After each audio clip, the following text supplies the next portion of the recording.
Gracias, señor presidente. De nuevo. Señor ministro, senador Utrera, ha hecho usted algunas referencias a las cosas que interpreta de lo que nosotros decimos. La interpretación es libre. Naturalmente estamos deseosos de que el crecimiento económico se produzca en España y cuanto antes mejor. Faltaría más. Otra cosa es que el crecimiento económico en sí mismo no es suficiente. Hay que hablar de desarrollo, que es crecimiento más redistribución y, por supuesto, respeto a los sistemas naturales a la hora de crecer. Y cuando hablamos de crecimiento donde el peso y la carga está sesgada claramente en detrimento de uno y a favor de otro, es cuando estamos en desacuerdo, lógicamente. Si ustedes, en lugar de plantear una reforma laboral que deja prácticamente todo en manos de una de las partes, la parte más poderosa, hubiesen fomentado un pacto de renta por la competitividad, por el empleo, moderación salarial, hablar de la retribución de los ejecutivos, hablar de la reinversión de los excedentes empresariales, naturalmente ese es otro camino distinto que permitiría que no ocurriera lo que ha ocurrido, lo que está ocurriendo por primera vez en España, por primera vez, el Montoro usted lo sabe. Segundo año en que las rentas empresariales están por encima en términos de PIB de las rentas salariales. 46% frente a 44%, la primera vez. Y ese es el resultado de una determinada política que crea unas condiciones que favorecen las expectativas de uno y perjudican claramente las expectativas de otros. Por tanto, salida no equilibrada. No vamos a negar que la situación es crítica y es difícil. Usted vuelve a repetir otra vez lo de la herencia. Están muy a gusto y muy cómodos con la herencia. Yo ya se lo decía esta mañana y se lo reitero al señor Utrera. Los problemas de hoy traen causa de las soluciones de ayer. Seguramente fue el gobierno de Zapatero el que se conjuró con la Internacional Socialista para crear la crisis económica en el mundo occidental. ¿Fue eso? Bueno, la alarma del G20 cuando se produce la crisis con comentarios tan ilustrativos de un ilustre epígono de la derecha como el señor Sarkozy diciendo que había que refundar el capitalismo, seguramente no sea achacable al señor Zapatero, ¿verdad? Probablemente. El tema es que ahí cada uno tiene la cuota de responsabilidad que tiene, pero a mí me interesa menos estar en el análisis del pasado que en cuáles son las propuestas de salida, cómo salir. Había un comentario muy ilustrativo, desde luego no para seguirlo desde nuestro punto de vista, ustedes sí parece que le hicieron caso en buena medida, del señor Díaz Ferrán, ¿verdad? Hay que trabajar más y cobrar menos. Y hay que hacer un paréntesis en la economía de mercado. Miren usted que dos frases más definitorias. Bueno, trabajar más y cobrar menos es lo que le estoy diciendo. La salida a la China al final de la solución de la crisis económica, que nadie la niegue. Pero hay otra forma de hacerlo. Y la otra, la del paréntesis en la economía de mercado, es que estamos encantados con la economía de mercado cuando los beneficios afloran y los privatizamos razonablemente. Todo el mundo invierte legítimamente para tener ventajas y ganancias. Pero cuando se produce un agujero, como el que se ha producido en esta situación, fruto de la desmesura, de la codicia sin medida del sistema financiero, básicamente, ahí sí estamos de acuerdo en el paréntesis de la economía de mercado y en la socialización de las pérdidas. La única parte del socialismo que les gusta. Claro, y le gusta al señor Díaz Ferrán, parece que le gusta a ustedes, le gusta también, por cierto, a la banca alemana, que invierte, que viene aquí no a hacernos un favor, a ver más expectativas de beneficios legítimamente, pero cuando salen mal los negocios en la economía de mercado, uno pierde, ¿verdad? Pero es que no, cuando el poderoso es el que invierte y le sale mal, no pierde nunca. Hay que repartir las pérdidas entre el resto. Y esto es lo que no es coherente y lo que no es lógico y lo que lleva a la gente a dudar de un sistema que establece reglas de juego según la conveniencia. Según la conveniencia. Nosotros creemos en Europa. ¿Cómo no vamos a creer en Europa? Usted hace una interpretación libre absolutamente de las palabras que yo he dicho esta mañana. Lo que no estoy de acuerdo, o lo que no estamos de acuerdo, es con que la única política que se puede hacer en Europa sea la política de derecha. España no tiene salida sin Europa, esto es evidente. Nos integramos con pleno conocimiento. Hicimos una sesión de soberanía con pleno conocimiento. Es verdad que la arquitectura de la Unión Europea pues, ha sido insuficiente o deficiente para abordar una situación como esta. Y los países de la periferia lo están sufriendo. Y eso es un hecho, y ustedes lo están diciendo. Y lo estamos repitiendo todo. Y hay que avanzar en la unión bancaria, y hay que avanzar en la unión fiscal. Eso es evidente que es el resultado de la falta de definición adecuada cuando se hace. Pero lo que no cabe duda es que ha sido un fracaso sin paliativos la manera en que desde la Unión Europea se ha pretendido hacer el calendario de reducción del déficit. Un fracaso. No por atribuirnos méritos, pero el secretario general del Partido Socialista, el señor Rubalcaba, lo dijo en la campaña electoral, no negando la crisis, diciendo, mire usted, para salir de aquí, una de las herramientas que evidentemente hay que manejar para reducir el déficit tiene que ser una política sensata, que tiene que ver con los gastos y con los ingresos, con las dos cosas. Y evidentemente no se hizo eso. Se fue por una opción compartida, impuesta o impuesta y aceptada, una solución pretendidamente galopante que ha dado resultado a lo que ha dado. Y nosotros del ámbito parlamentario hemos estado diciendo acuerdo de todo el arco parlamentario para plantear en Europa que esto es una insensatez y nos hemos alegrado que se haga un planteamiento de flexibilización de ese calendario, naturalmente. Pero se podía haber evitado muchos errores y muchos sufrimientos y un impacto negativo en la economía, en las empresas y en el empleo, si en el principio se hubiese hecho de otra manera. Y eso es lo que estamos diciendo, no que no creamos en Europa, ¿cómo no vamos a creer en Europa? Si España no tiene salida fuera del ámbito de la Unión Europea. Pero hay otra forma de hacer las cosas, y esto es lo que le estamos planteando. Nos dice usted, señor Utrera, que la agencia tributaria nos da una teórica sobre las funciones de la agencia, que yo le agradezco, pero nos acaba imputando que los comentarios que hacemos acaban debilitando la percepción que los ciudadanos tienen de la agencia tributaria. No, lo que acaba debilitando la percepción de la agencia tributaria son determinadas prácticas que no entienden los ciudadanos.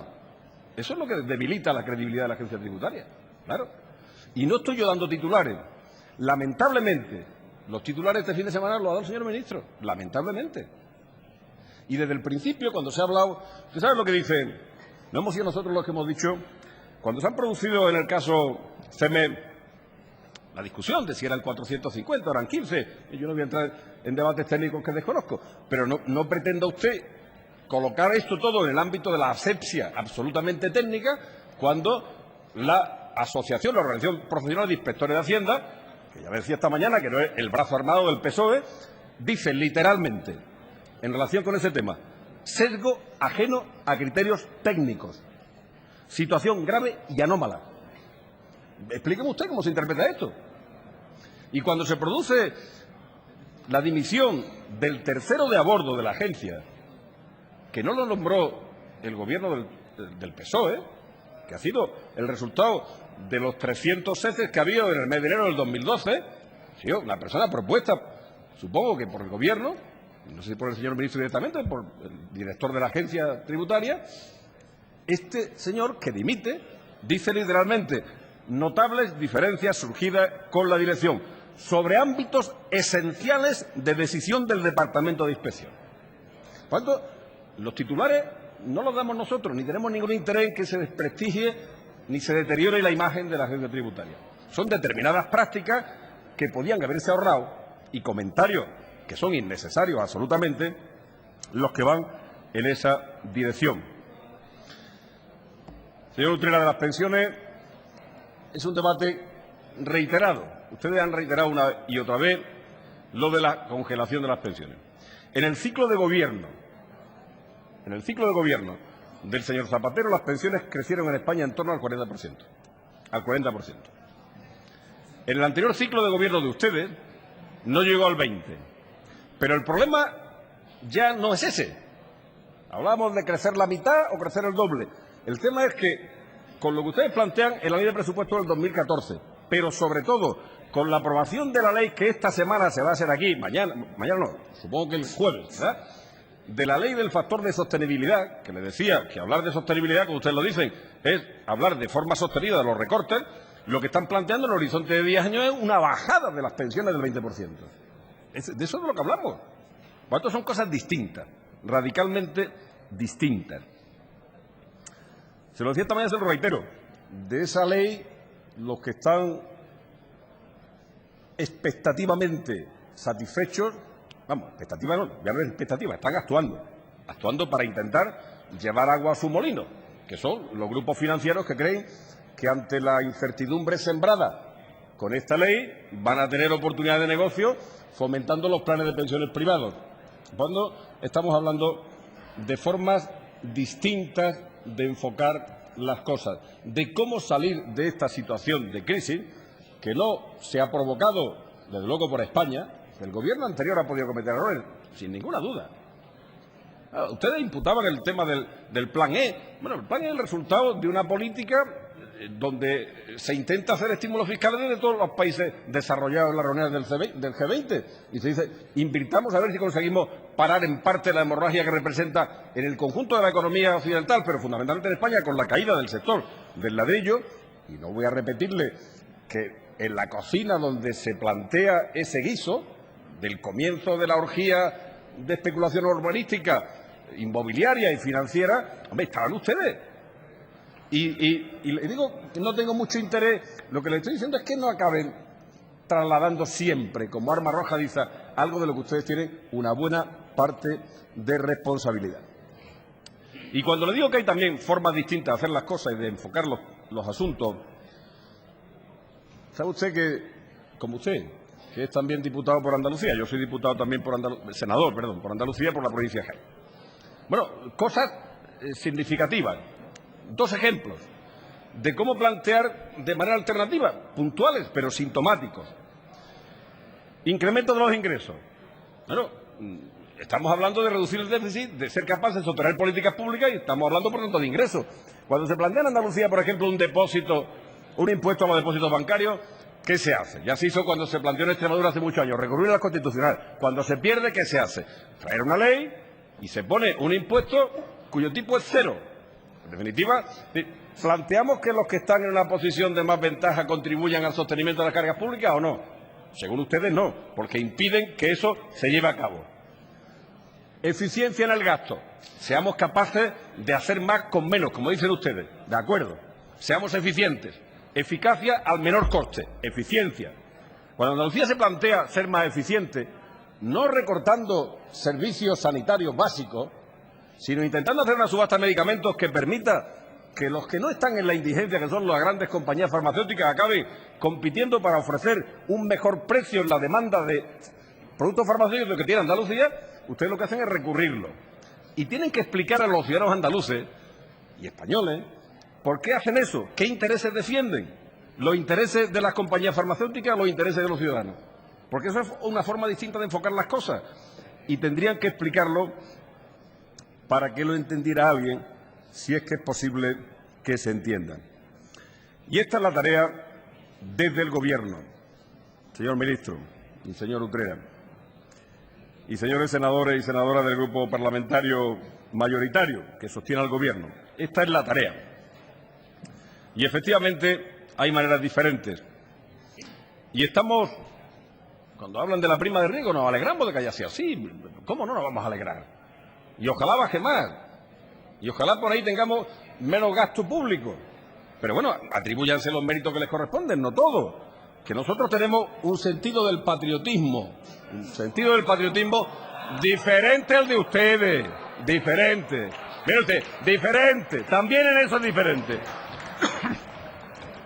Cuando España tenía un desempleo del 21%, que era mucho, y una deuda pública del 70%, que era mucho, el señor Montoro y el señor Rajoy decían que España estaba en la ruina. Hoy, caminando hacia el 100% de deuda pública y con un 26% lamentablemente de paro, nosotros no hemos dicho nunca que España está en la ruina. España tiene fortaleza, capacidad para salir de esta situación, repartiendo equitativamente los esfuerzos.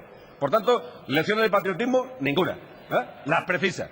No hemos dicho nosotros nunca tampoco que España se caiga, que ya la levantaremos nosotros, porque es un ejercicio de patriotismo de hojalata. Y además da una dimensión, de la soberbia infinita que acaba alimentando el comportamiento de algunos miembros del Gobierno y del grupo que lo sostiene. Cuando se cree que de forma tan fácil los temas se resuelven. ¿Cuánto? Un poquito más de sentido de la mesura. Porque a veces había una frase que cerraba el otro día un articulista de un periódico, que es un poco ilustrativa también del sentimiento que a veces se percibe cuando tienen ustedes comportamientos de desplante que no se entienden, que es: no pasa nada. Si pasa, ¿qué importa? Y si importa, ¿qué pasa? ¿Verdad? Bueno, pues yo creo que hay que tener un sentido de las proporciones, del equilibrio un poco mayor. Y voy a terminar con una cita, si me permite, con la benevolencia del señor presidente, 30 segundos, de Gandhi, que decía que en la tierra hay suficiente para satisfacer las necesidades de todos, pero no tanto como para satisfacer la avaricia de algunos. La función del Gobierno en un Estado democrático es hacer posible que la avaricia de algunos no arruine el porvenir de todos. Gracias, señor presidente.